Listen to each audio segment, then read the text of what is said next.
Good morning, everybody.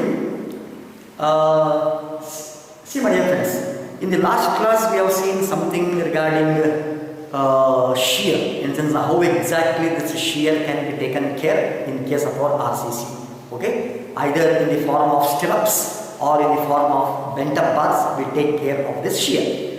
And the last concept here we have is now, it's called development length. So what exactly this development length is, let us try to see now. So now, to understand this development length, let us make a small experiment now. Okay, assume that you are going to cast a concrete cube, okay, by keeping a bar inside. Assume that you are going to embed a bar inside and you are going to cast this bar. Okay, after casting, you leave 28 days, okay, curing. Afterwards, keep this cube on two supports. Keep this thing on two supports. And now, on this bar, you apply some tension. In the sense, pull the bar out. Pull the bar out. Assume that this length of embedment is very, very small. If this length of embedment is very, very small, then what happens is, okay, this bar may slip and easily it may come out. Is it or not? For a small force, the bar may fail in the bond and it may come out. Is it or not? So now we call this as bond failure. The bar has failed in the bond. We assume that, in sense we have an assumption in our RCC. There is a perfect bond between concrete and steel. Am I right now? So now here the bond has failed because this length of embedment is very, very small. So if I don't want this bond failure to happen, okay, now what should I do is now I should embed this bar sufficiently inside. Is it or not? If I embed this bar inside the concrete mass sufficiently, okay, then now even if you apply the load, the bar won't come out. The bar will not slip. Is it or not? So now this length, this sufficient length of embedment in the concrete mass for this bar, we call this as development length LD. We call it as either the development length LD, or it's also called anchorage length, or it's also called bond length. Did you understand? Bond length, anchorage length, or the best word, recently coined word is one of development length LD. Okay, this is one practical example. The second practical example I will give you. Assume that I have a simply supported beam here now, and this simply supported beam has got a long span, say 20 meter span. 20 meter is the span of this beam. And in this beam, you have to keep some bars.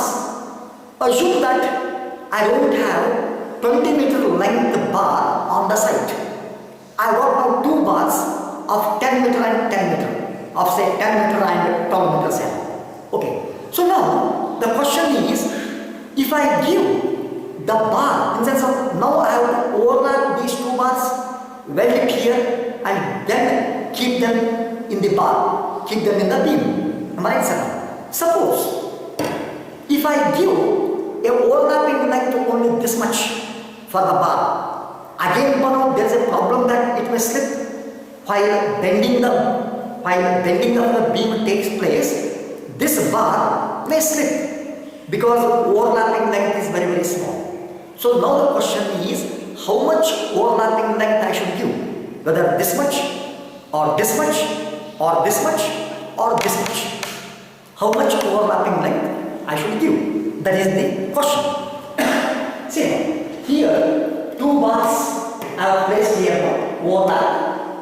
The question is, how much overlapping length I should give so that again slipping does not take place. Or I will put it in another way. This bar is going to transfer the stresses to this bar safely. Okay, so now this sufficient length of overlapping, again we call it as development length LD. Okay, so now either in this case or in this case I call it as development length or anchorage length or bond length. And usually this development length LD is given by a simple equation at 0.87 Fy divided by 4 tau b. Okay, where phi is diameter of the bar, Fy is yield stress of the bar, and tau b means it is the permissible bond stress. This permissible bond stress is given by your IS score. On which page it is there, we shall see it in the problem whenever it comes. Okay, this is about the development. Okay, so now we will make one more small experiment now. See now, instead of embedding the bar straight here, what I do is now, I will embed a bar which has got a small hook like this. Assume that this bar is having a hook like this. This bar is having some end hook, something like this. But now, if I give a hook like this in this concrete mass, and then if I start pulling the bar over, it's very difficult to come out. Am I right now? The bar will not come that easily out because this hook is obstructing your pull. Is it or not? So now, what your IS code says is, okay, at the end of the bar, it is always better to give a hook like this. Assume that it is your bar, okay, and at the end, I will give either a hook like this or a simple bend like this, simple 90-degree bend. Okay, by giving this either a hook or a bend like this, I can increase the bond capacity of this system. Am I right? So now, this is called either a hook, this is called a bend, or both of these are called end anchorages. At the end of the bar, I am giving some anchorage so that it won't slip that easily. It won't slip. Okay? So usually, what your IS code says is, if it is a MS bar, you have to give a hook like this, and this hook should conform to these specifications. If phi is the diameter of this bar, okay, 4 phi is this distance, 2 phi is its radius, and from here to here length is 7 phi, and from here to here it is 4 phi. Always a hook conforms to these specifications. It is not just a hook, okay, it should conform to these specifications. Similarly, if it is a bend, usually bend 90-degree bend will be given to HYSD bars because HYSD bars have got some lugs and ribs like this. Since lugs and ribs are there like this, it has got already some bond strength is more. Okay, so now in case of your HYSD bars, just give a bend like this. If you give a bend like this, it's enough.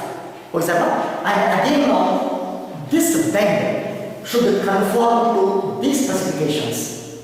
This length should be minimum 4 phi, this radius should be 4 phi, and this length should be 5 phi, where phi is the diameter of this bar. Okay, but so now these are called the end anchorages. That is why usually you see in all your RCC drawings, usually, okay, the bar will be either given a end hook, something like this, or if it is a MS bar, we give a hook like this. Is that all? If it is a HYSD bar, just give a bend like this. Just give a bend, 90-degree bend. So, by giving either 90-degree bend like this, or by giving a hook like this, I can increase the end anchorage of the system, or I can increase the bond capacity of the entire system. Okay, so now that is regarding development or and languages or books and pens. Okay, thank you very much.